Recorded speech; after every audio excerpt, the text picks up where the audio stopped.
Hello student, এখন তোমাদের ক্যালকাটা ইউনিভার্সিটির আন্ডারে থার্ড সেমিস্টারের ইতিহাসের পাস কোর্সের ক্লাস আছে। আজকের ক্লাসে তোমাদের 10 নম্বরের একটা গুরুত্বপূর্ণ বড় প্রশ্নের উত্তর নিয়ে আলোচনা করব।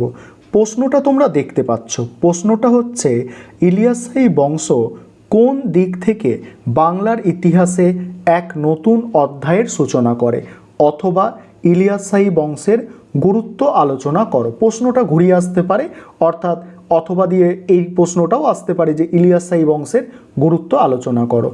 আজকে তোমরা অ্যান্সারটা ভালো করে বুঝে নেবে। তার আগে একটা বিষয় তোমাদের বলার আছে যে বিগত বছরগুলির মতো এবছরেও তোমাদের জন্য অনলাইন কোচিং ক্লাস শুরু হয়েছে। তোমরা যারা অ্যাডমিশান নিতে চাইছো, আমি এখানে একটা নম্বর লিখছি, এই নম্বরে তোমরা যোগাযোগ করে অ্যাডমিশান নিতে পারো। 9123005218 9123005218 এই নম্বরে তোমরা যোগাযোগ করে অ্যাডমিশান নিতে পারো। আমাদের সপ্তাহে 2 দিন করে ক্লাস হয়ে থাকে এবং সেক্ষেত্রে মান্থলি 200 টাকা করে ফিস নেওয়া হয় এবং সেক্ষেত্রে সমস্ত স্টাডি মেটেরিয়াল অর্থাৎ পিডিএফ নোটস দেওয়া হয়ে থাকে। চলো আজকে ক্লাসটা তোমরা বুঝে নাও, অর্থাৎ আজকে প্রশ্নের উত্তরটা বুঝে নাও।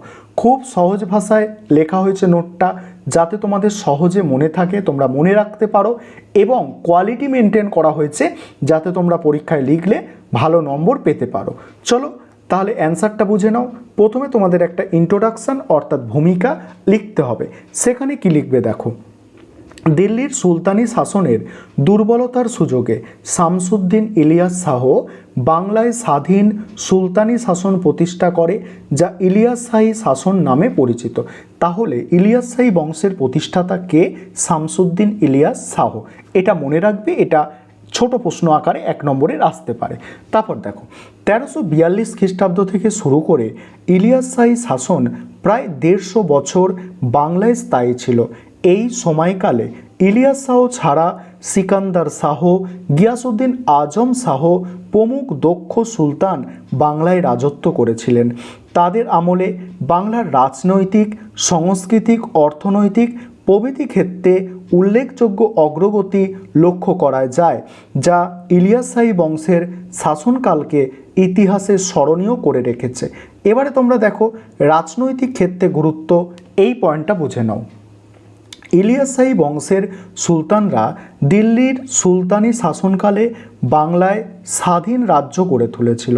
ইলিয়াস শাহী বংশের সুলতানরা দিল্লির সুলতানি শাসনকালে বাংলায় স্বাধীন রাজ্য গড়ে তুলেছিল, যা রাজনৈতিক দিক থেকে ছিল খুবই তাৎপর্যপূর্ণ।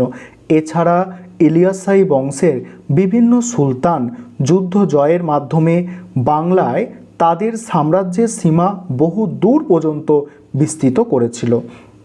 এই সময় উত্তর বিহার, বারাণসী, চম্পারণ, গোরক্ষপুর প্রভৃতি অঞ্চলে বাংলার প্রাধান্য স্থাপিত হয়েছিল। এছাড়া ওড়িশা, কামরূপ ও পূর্ববঙ্গ ইলিয়াস শাহী সুলতানদের অধীনে এসেছিল। এই সময় চীন, পারস্য প্রভৃতি দেশের সঙ্গে বাংলার সুসম্পর্ক স্থাপিত হয়। পরের পয়েন্ট আছে দেখো, আর্থিক উন্নতি।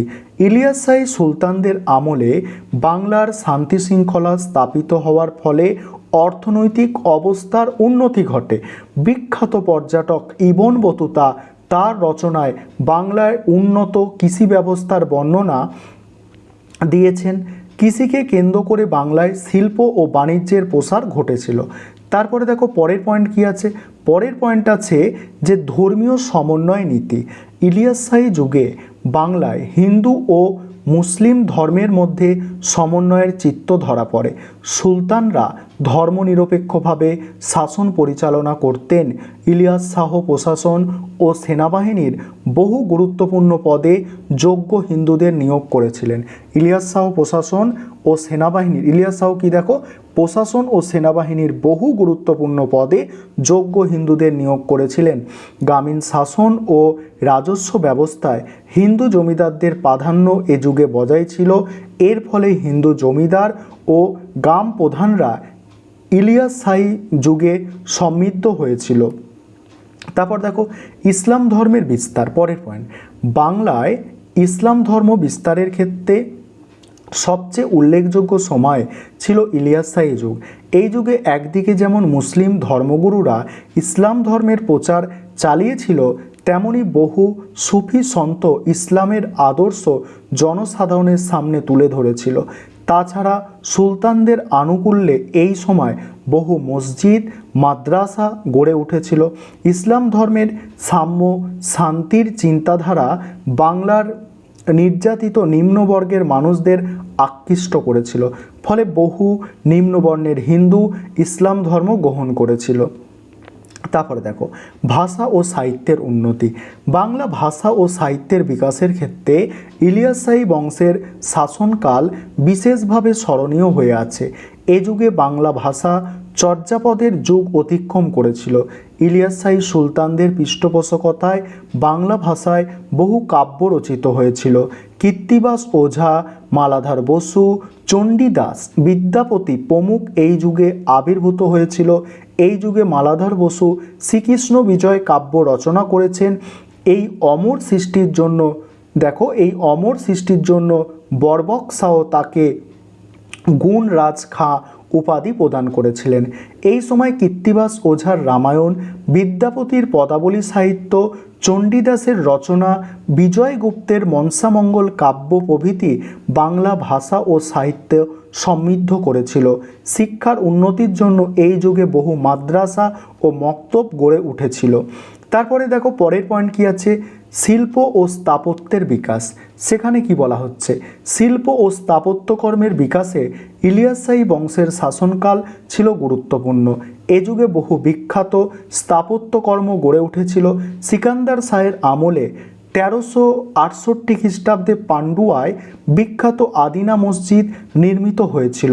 তাছাড়া এই যুগে নির্মিত কোতোয়ালি দরওয়াজা, একলাকি মসজিদ, জামি মসজিদ প্রভৃতি ছিল গুরুত্বপূর্ণ স্থাপত্য। তারপরে দেখো বরবক শাহের আমলে নির্মিত গৌড়ের বিখ্যাত দাখিল দরওয়াজা স্থাপত্যের ক্ষেত্রে একটি উল্লেখযোগ্য কীর্তি।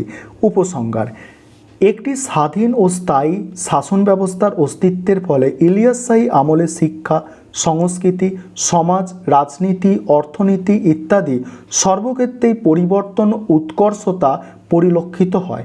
বিশেষ করে ধর্মীয় উদারতা ও ধর্ম সমন্বয় বিশেষভাবে উল্লেখের দাবি রাখে। এছাড়াও দিল্লি তুর্কি শাসকদের অগ্রাসনের বিরুদ্ধে ইলিয়াস শাহী শাসকরা যে স্বাধীন অস্তিত্ব রক্ষা করতে সক্ষম হয়েছিল তা নিঃসন্দেহে প্রশংসার যোগ্য। এই স্বাধীন অস্তিত্ব রক্ষার ফলেই বাংলার নিজস্ব সংস্কৃতির বিস্তার সম্ভব হয়েছিল। এই ছিল তোমাদের আজকের ক্লাস।